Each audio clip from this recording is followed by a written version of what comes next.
Pagpanglungkab sa usa ka commercial establishment nakuhaan og CCTV. Diin susama sa nag-shopping ang mga kawatan, diin apil sa gisakiyo ang mga sininang mahalon nga gipalabadahan. Ani ang report. Kuha sa CCTV sinahitabong pagpangawat sa sulod sa usa ka commercial building sa Barangay Mabulo, Dakbayan sa Sugbo.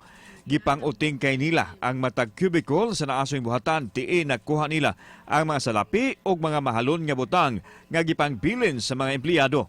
Sa ulagway nga kuha sa mga kawani, nagkagulyang na ang mga gamit sa sulod. Naami duda nga naa sila'y kontak nga nakahibaw gyud sa amoa, which is amo ang gidudahan nga old employee kauban namo nga nakadispal ko og kwarta, nangawat po diri sa amoa among inside job. Nya karon na wanted naman gud to siya, sir, so naasay bida kong duda nga sila jud kauban to sila. Daw nag-shopping ang mga kawatan kay gisuroy nila ang kadaantana sa building ug gilakip ang nag-abang nga laundry shop.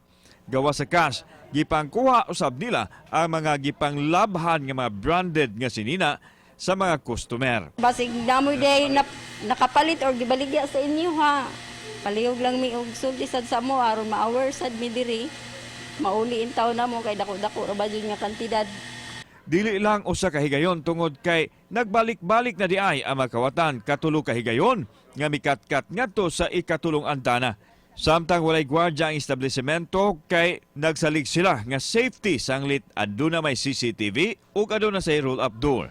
Unsay mga measures ninyo, ma'am, to prevent this thing to happen?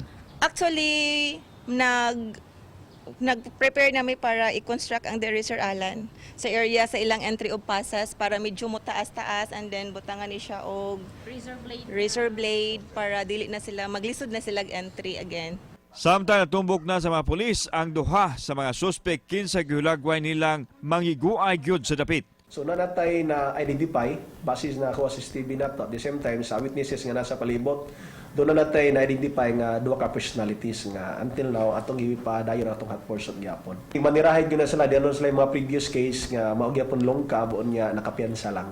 Kung kamo wala mo yung mga gwardiya, siguraduha lang yun na kanang inyong mga Sirado. business establishment na nakasirado yun permanente. Kauban si Cleofer Lumayag ug Rod Prado, ako si Alan Domingo. Balitag, Bisdak.